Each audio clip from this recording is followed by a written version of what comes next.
할렐루야.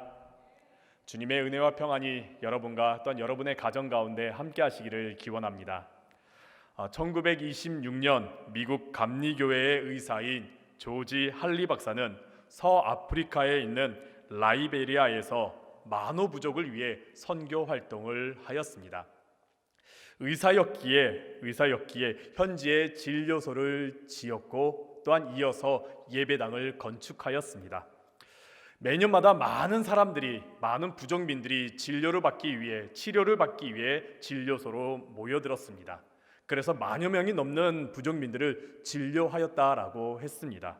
하지만은 5년이 넘도록 예배당에는 단 한 사람도 찾아오질 않았습니다. 만호족을 정말 최선을 다해 치료했지만은, 그리고 치료하면서 그들에게 복음을 전했지만은 그 어느 누구도 회심하지 않았던 것이지요.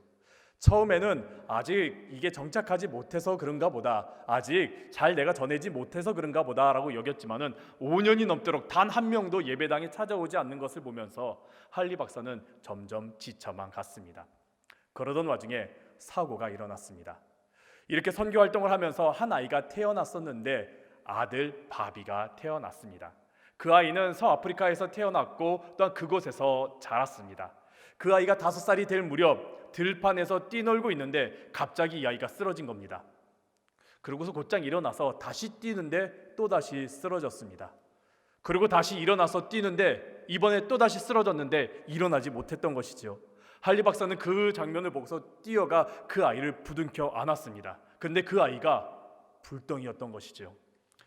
의사인 할리 박사는 열대열병의 치료병을 알았기 때문에 그 아이를 신속히 진료소로 데려가서 치료했습니다. 하지만은 아이는 회복되지 않고 그만 고열 속에서 세상을 떠났습니다. 먼 타지에서 아이를 잃었습니다. 그리고 아무도 그에게 찾아오는 사람이 없었습니다. 홀로 할리 박사는 아이의 관을 만들고 그 관 안에 아이를 넣고 못질을 하고서 그 관을 들고서 묻을 장소를 찾아갔습니다. 그리고 거기에다가 이제 아이를 묻는데 그동안에 눌려왔던 감정들이 밀려왔던 것이지요.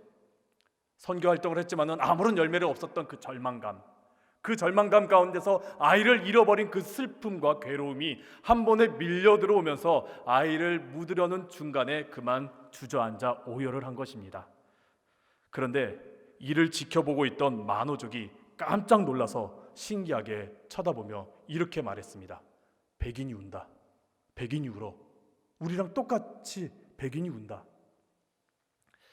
그날 밤 할리 부부가 있었던 그 오두막에 누군가 노크를 하고 찾아왔습니다.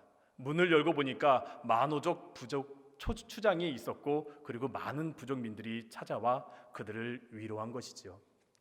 할리 박사는 이제 모든 것을 다 정리하고 미국으로 돌아가야겠다. 이제 사역의 열매도 없고 이렇게 마음이 상해 있는데 이제 그냥 미국으로 돌아가야겠다라고 여기고 정리하고 있고서 그리고 주일을 맞이했습니다. 그러고서 터덜터덜 예배당으로 들어갔는데 깜짝 놀랐습니다. 예배당 안에 만호 부족민들이 가득 차 있었던 거기 때문입니다. 그리고 그들 모두가 예수님의 말씀에 귀를 기울였습니다. 왜 그런가 봤더니 할리 선교사가, 그 할리 박사가 울부짖는 그 모습에 만호 부족민들이 변화가 된 것입니다. 그동안 저 하얀 얼굴, 저 백인, 우리랑 다르다고 여겼던 것입니다. 저 사람은 뭔가 특별해. 저 사람은 우리가 달라라면서 만호 부족과 할리 박사의 거리가 너무나 멀었던 것이죠. 그런데 그 할리 박사가 자신들과 똑같이 슬퍼하고 자신들과 똑같이 울부짖으며 연약한 모습을 보이자 자신들과 똑같은 인간임을 알게 된 것입니다. 저 할리 박사도 우리와 똑같네. 그리고 저 할리 박사 우리 곁에 있는 것이네. 이후 부족민들은 할리 선교사의 그 복음을 듣고 그 복음으로 그들은 구원을 받았습니다. 여러분, 나와 뭔가 다르다면 어떻습니까? 좀 멀리 느껴지지요. 나와 좀 다르다고 느껴지면 그 사람이 멀리 느껴집니다. 그러면서 그와 함께 있기가 참 어렵습니다. 하지만은 나와 똑같이 부족하고 나와 똑같이 연약하고 나와 똑같은 동질감을 느끼는 사람에게는 어떻습니까? 그 사람은 가깝게 느껴지기 마련이고 또한 그와 함께 하려고 합니다. 우리 주님께서 이 땅에 오신 이유가 바로 이렇습니다. 우리 주님은 우리와 함께 하시기 위해서 우리 가까이에 오셨습니다. 우리 인간은 자꾸 멀어지려고 하지만은, 우리 인간은 자꾸 하나님으로부터 멀어지려고 하지만은 하나님께서는 우리 가까이에 계속 다가와 함께 하시고 계십니다.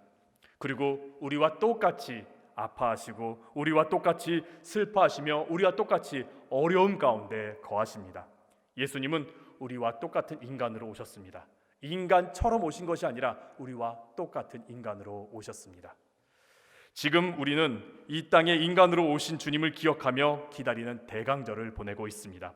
우리가 기다리는 임마누엘의 주님은 어떤 분이십니까? 멀리 계신 분이 아니라 내 가까이에 오셔서 우리와 함께 하시는 임마누엘의 주님이십니다.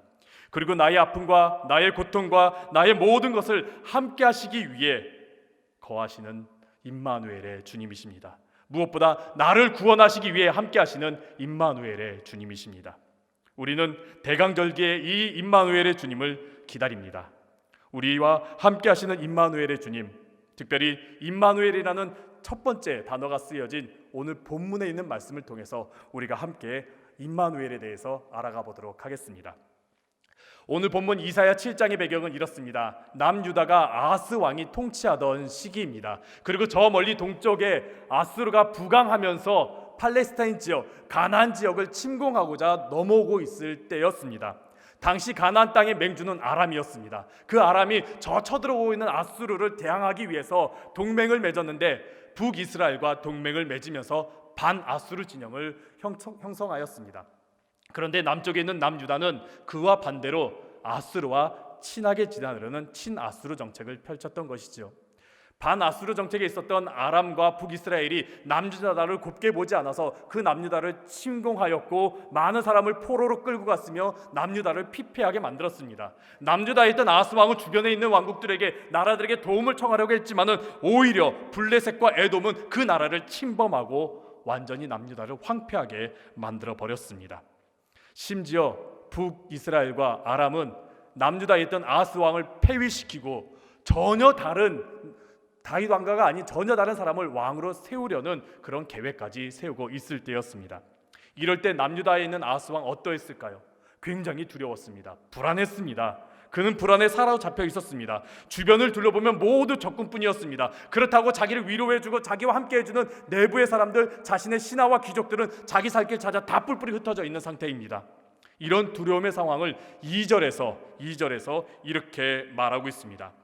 왕의 마음과 그의 백성의 마음이 숲이 바람에 흔들림같이 흔들렸더라 라고 2절에서 그 두려운 마음을, 흔들리는 마음을 표현하고 있습니다.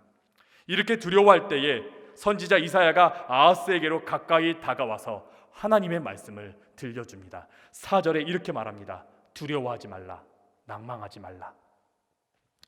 두려워하지 말라, 낭망하지 말라. 저 북이스라엘과 저 북쪽에 있는 아람, 저들의 계획 하나님께서 다 무너뜨려 주신다. 그러니 다른 것 의지하지 말고 하나님을 의지하고 하나님을 믿어라라고 말씀하시고 있지요. 만약에 믿지 못하고 굳건하게 서지 못하면 여전히 흔들릴 것이라고, 굳건하게 서지 못할 것이라고 9절 가운데서 말씀하고 계십니다. 그런데 이러한 말씀에 아하스 왕은 어떠했을까요? 하나님의 그 말씀을 신뢰하지 않았습니다. 그 말씀을 듣지 않았습니다. 오히려 하나님을 의지하지 않고 아수르를 의지하려는 모습을 보이고 있었습니다. 그러자 하나님께서 말씀하십니다. 내가 징조를 보여주겠다. 높은 곳에 있는 것이든지 낮은 곳에, 깊은 곳에 있는 것인지 너가 징조를 선택해라. 높은 곳에 있는 벼락을 치게 하든지 낮은 곳에 있는 지진을 치게 하든지 너가 징조를 구해라. 내가 보여주겠다. 마치 기드온이 하나님께 징조를 구한 것처럼 징조를 구하면 내가 그대로 보여줘서 너의 마음을 확실하게 해주겠다라고 말씀합니다. 그런데 아하스 왕이 이를 거절합니다. 12절에 보니까 내가 하나님을 시험하지 않겠노라라고 말하면서 마치 믿음이 있고 겸손한 모습을 보이고 있지만은 그것은 그렇지 않습니다. 그의 마음은 이미 하나님을 떠나 있었고 아수르를 선택했고 아수르를 의지했기 때문에 내가 하나님을 선택하지 않겠다라는 그런 내용입니다. 불안하고 두려움 가운데 있지만은 하나님을 의지하지 못하고 세상의 것을 의지하려는 이런 아하스 왕의 모습, 마치 우리들의 모습과도 너무나 비슷합니다. 이런 아하스 왕에게 하나님께서는 이사야를 통해서 내가 확실한 징조를 보여주겠다. 그 불안과 두려움에서 내가 구원해 주겠다는 확실한 징조를 보여주겠다라고 하면서 오늘 본문 14절에 있는 말씀을 들려주십니다. 우리 함께 14절에 있는 말씀 다시 한 번 더 읽도록 하겠습니다. 그러므로 주께서 친히 징조를 너희에게 주실 것이라. 보라, 처녀가 잉태하여 아들을 낳을 것이요 그의 이름을 임마누엘이라 하리라. 아멘. 우리가 이 말씀을 들을 때 자꾸만 처녀라는 그 단어에 집중하는데 이 말씀의 중요한 점은 처녀가 아닙니다. 중요한 점은 임마누엘, 임마누엘의 징조가 중요한 내용입니다. 이 징조에 대해서 15절과 16절에서 말하는데 내용은 이렇습니다. 한 여인이 한 아들을 낳을 것인데 임마누엘이라는 이름을 지을 것이다. 그 아이가 선악을 분별하기 전, 즉 서너 살이 되기 전에 곧 아하스왕, 너가 그토록 두려워하는 저 두 왕, 북이스라엘과 아람의 저 두 왕 다 내가 무너뜨려 주겠다. 그 땅 황폐하게 만들어 주겠다. 그러면서 이것으로 바로 너가 하나님께서 나와 함께 하심을, 너와 함께 하심을 내가 확실하게 보여주겠다라고 하나님께서 말씀하십니다. 즉 불안과 두려움을 해결해 주시는 주님을 보면서 하나님께서 나와 함께 하심을 내가 확증시켜 주겠다, 확실하게 알려주겠다라고 말씀한 것이지요. 이런 것을 보면 복음서에서 우리 예수님께서도 이 땅에 오셔서 임마누엘, 우리와 함께 하시는 모습을 우리에게 보여주셨습니다. 우리가 불안 가운데 있을 때, 우리가 두려움 가운데 있을 때 예수님께서는 우리 가까이에 다가오셨습니다. 그리고 그 불안과 그 두려움을 함께 동참해 주시면서 함께 아파해 주셨습니다. 무엇보다 우리와 함께 하시면서 그 가운데서 우리를 구원하여 주셨습니다. 이를 우리에게 말씀을 통해서 알려주셨고요, 또한 많은 이적을 통해서 알려주셨고요, 무엇보다 십자가를 통해서 우리에게 나타내 주셨습니다. 오늘 이것을 한번 나누어 보고자 합니다. 하나님은 우리 가까이 계신 분이십니다. 그리고 하나님은 우리를 공감하시는 분이십니다. 무엇보다 하나님은 우리를 구원하시는 분이십니다. 이 임마누엘의 주님을 오늘 말씀을 통해서 함께 나누어 보도록 하겠습니다. 첫 번째, 하나님은 우리 가까이 계신 분이십니다. 아수르라는 나라가 남유다에서 그렇게 가까운 나라가 아닙니다. 굉장히 멀리 떨어져 있는 나라입니다. 그들이 자꾸만 그 가나안 땅으로 침공해 왔기 때문에 근처에 있지, 본국인 니느웨, 수도인 니느웨는 그 예루살렘에서부터 1000km 이상 떨어진 곳입니다. 반대로 애굽은 300km밖에 되지 않습니다. 그렇게 멀리 떨어진 곳이 바로 아수르 니느웨라는 곳입니다. 이런 먼 나라를 왜 아하스 왕이 굳이 멀리 있는 아수르에게 도움을 청한 것일까요? 그것은 가까이에 있던 나라들이 아하스 왕을 돕지 않았기 때문입니다. 오히려 더 괴롭혔기 때문입니다. 그래서 멀리 있는 아수르를 찾기 시작했던 것이지요. 우리도 종종 도움을 청할 때 가까이 있는 사람들보다, 가까이 있는 정답보다 저 멀리 있는 곳에서 해답을 찾거나 도움을 청할 때가 있습니다. 우리가 문제를 만날 때 어떠하지요? 우리는 그 문제를 해결하기 위해서 사람을 찾거나 해답을 찾습니다. 그런데 해답은 가까이 있음에도 불구하고 우리는 자꾸만 멀리에서 찾습니다. 왜요? 내 자존심 때문에, 창피당할까 봐. 그거 다 무너뜨리고서 겨우겨우 가까운 곳에서 도움을 청하면 어떠합니까? 오히려 그 가까운 사람들이 나를 더 힘들게 할 때가 많이 있습니다. 그래서 빨리 눈앞에 있는 이 문제를 해결하기 위해서 저 멀리에서 도움을 청하고 답을 찾기 시작하지요. 그런데 이것은 오히려 더 큰 문제를 우리에게 다가올 때가 많이 있습니다. 아하스 왕이 그러했습니다. 아하스 왕은 급한 나머지 아수르라는 저 멀리 있는 나라에게 도움을 청했습니다. 그리고서 눈앞에 있는 그 아람과 북이스라엘의 문제를 해결했습니다. 하지만 그 이후에 더 큰 문제가 그에게 다가왔습니다. 남유다는 이방신을 섬겨야 했습니다. 그리고 많은 재물을 아수르에게 바쳐야 했습니다. 그러나 아수르는 여기서 멈추지 않았습니다. 아수르는 남유다를 버리고 오히려 그 남유다를 침공하였습니다. 나중에 히스기야 왕 때 아수르 때문에 굉장히 힘들어하는 모습을 보게 되지요. 이렇게 멀리에서 도움을 청하면 오히려 문제가 해결하는 것보다 더 큰 문제가 우리에게 다가올 때가 많이 있습니다. 그럼 우리 어떻게 해야 될까요? 우리는, 특별히 우리 그리스도인들은 가까이 계신 하나님을 찾아야 합니다. 3절에 보면은 하나님께서 이사야에게 아하스 왕 곁으로 가까이 가서 그를 만나라라고 이사야를 보내십니다. 그러면서 하나님께서는 그에게 항상 가까이 하시고 또한 그 모든 어려움을 지켜보시고 또한 도움을 주시려는 모습을 나타내 주십니다. 복음서를 보면 예수님도 그러하셨습니다. 예수님은 어려움을 겪고 있는 사람들 외면하지 않으셨습니다. 오히려 그들 가까이에 가셨죠. 사람들은 부정하다고, 문제가 있다고, 저들과 함께하면 안 된다고 말하지만 예수님은 오히려 그들 곁으로 가까이 다가가셨습니다. 저들을 만지면 오히려 문제가 생기고 부정하다고 말하는데 그들과 접촉하면서 함께 식사하는 장면도 나옵니다. 예수님께서는 그들 곁에 계셨습니다. 그들 가까이에 다가가셨습니다. 이러한 함께 하시는 주님의 모습을 요한계시록 3장 20절에서 표현하고 있습니다.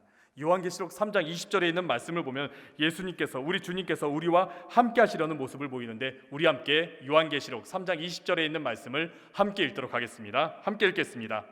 볼지어다 내가 문 밖에 서서 두드리노니 누구든지 내 음성을 듣고 문을 열면 내가 그에게로 들어가 그와 더불어 먹고 그는 나와 더불어 먹으리라.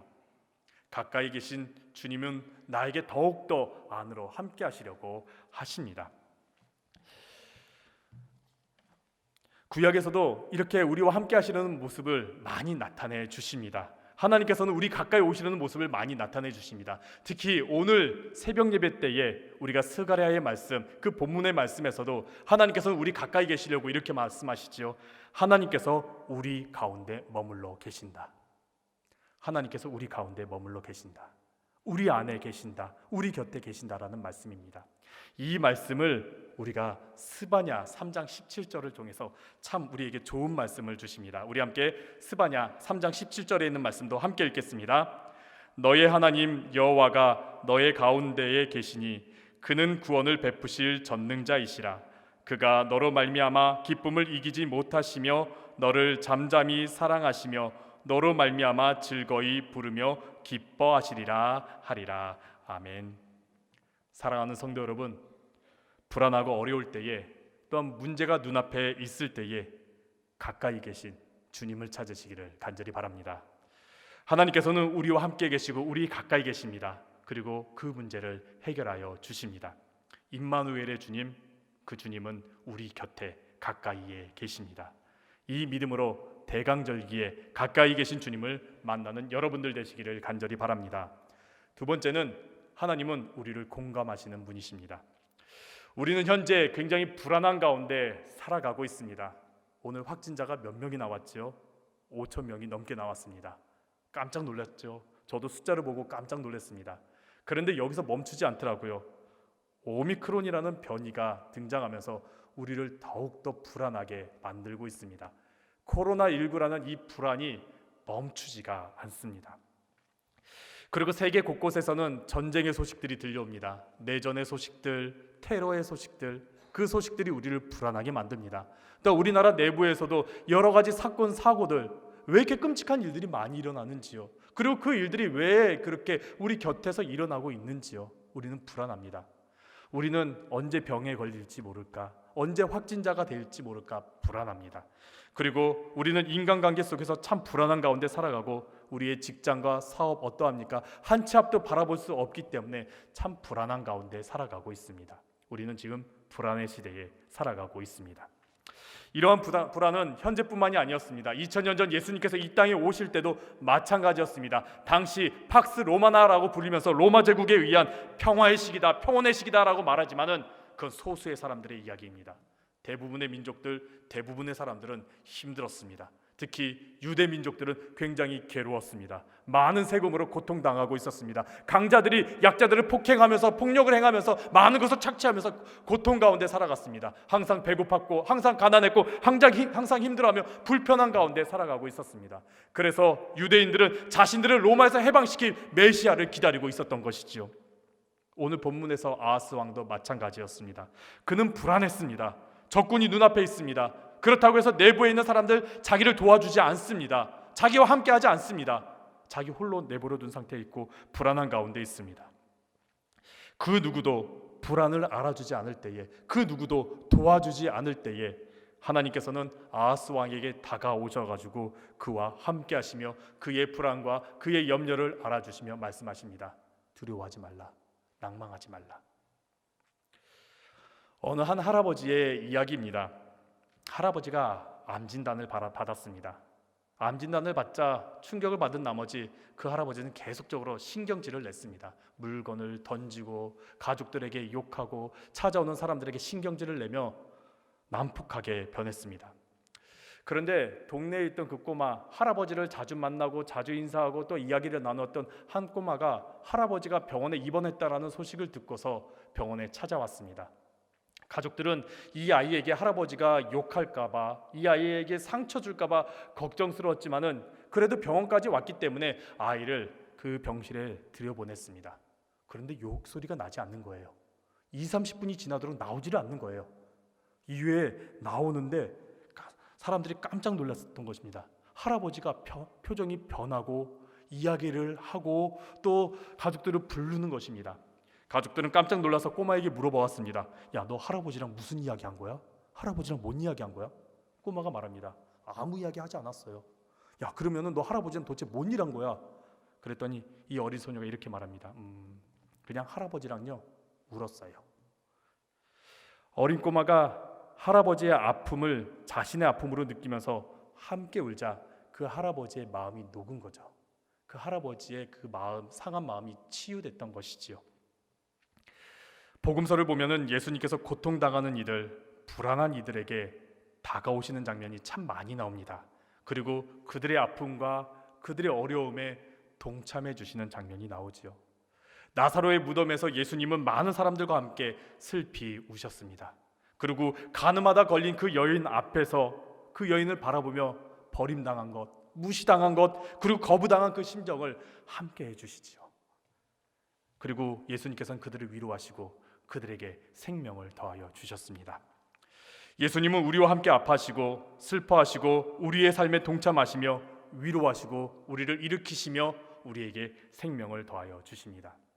사랑하는 성도 여러분, 여러분이 힘들 때에, 여러분이 불안할 때, 그리고 여러분이 홀로 있을 때에 나와 함께 하시며 나의 마음 동참하시고 공감해 주시는 우리 주님을 바라보시기를 바랍니다. 혼자 해결하지 마세요. 혼자 끙끙거리지 마시고요. 혼자 어떻게든 답을 찾지 마시고요. 주님 앞에 나아가 주님과 함께 해주시길 바랍니다. 주님께서 우리의 마음을 어루만져 주시며 우리를 생명의 길로 인도하여 주십니다. 그리고 우리 주님은요, 우리를 구원하시는 임마누엘의 하나님이십니다. 하나님은 아하스에게 아람과 북이스라엘의 침략 속에서 구원하여 주시겠다라고 말씀하셨습니다. 이는 눈앞에 있는 문제를 해결해 주는 것을 넘어서 구원하여 주겠다라고 하나님께서 말씀하셨습니다. 그런데 아하스 왕은 하나님을 믿지 않았습니다. 하나님께서 구원해 주시겠다라는 그 징조를 보여주겠다고 해도 그는 거부했습니다. 아하스 왕은 하나님보다 아수르를 신뢰했던 것이죠. 아수르를 신뢰했습니다. 그리고 정말로 아수르가 그 눈앞에 있는 문제들을 해결해 주었습니다. 아람을 멸망시켰고요, 북이스라엘을 황폐하게 만들어 버렸습니다. 하지만은 정작 남유다여 그들을 문제에서 건져주지 않았습니다. 오히려 남유다를 더 힘들게 했습니다. 더 깊은 수렁에 빠지게 했습니다. 그리고서 결국에는 아수르는 남유다를 침략해버리고 맙니다. 세상은 우리의 문제를 해결해 주는 것처럼 보이지만은 우리를 더 깊은 수렁에 빠지게 합니다. 우리가 힘들 때, 우리가 고통당할 때에 우리를 위로해 주는 것 같지만은 우리의 것을 빼앗아 가려고 합니다. 하지만 우리 주님은 그렇지 않습니다. 우리 주님은 우리를 버리시지도 않고 또한 우리를 외면하시지도 않고 우리와 함께 하시고 그리고 우리를 저 깊은 수렁에서 건져주시는 분이십니다.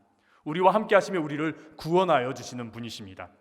예수님께서 어떠하셨습니까? 예수님께서는 부르짖는 연약한 인생들을 외면하지 않으셨습니다. 많은 인파들 속에서 예수님께 조심스럽게 다가와서 예수님의 옷자락을 만진 그 혈루병 걸린 여인, 예수님을 외면하지 않으셨습니다. 수많은 인파들이 예수님을 바라보는 가운데 나무 위에 올라간 삭개오, 예수님을 외면하지 않으셨습니다. 오히려 그들과 함께 하셨고 그들을 구원하여 주셨습니다. 혈루병 걸린 여인이요, 예수님께서 어떻게 말씀하십니까? 누가복음 8장 48절에 보니까 그녀를 치료했다, 그녀를 치유했다 그렇게 말씀하지 않습니다. 누가복음 8장 48절에서 예수님께서는 딸아 내 믿음이 너를 구원하였다라고 말씀하십니다. 치료했다는 말 없습니다. 치유했다는 말 없습니다. 구원했다라고 말씀하십니다. 삭개오도 마찬가지입니다. 삭개오야 너의 인간 문제, 너가 그동안 했던 모든 행실 문제 내가 해결해 줄게, 회복해 줄게. 그렇게 말씀하지 않습니다. 누가복음 19장 9절에서 이렇게 말씀하십니다. 오늘 구원이 이 집에 이르렀으니 라고 말씀합니다. 해결한다고 해서 다 끝난 게 아닙니다, 여러분. 문제를 해결했다고 해서 그 모든 것들이 다 끝난 것이 아닙니다.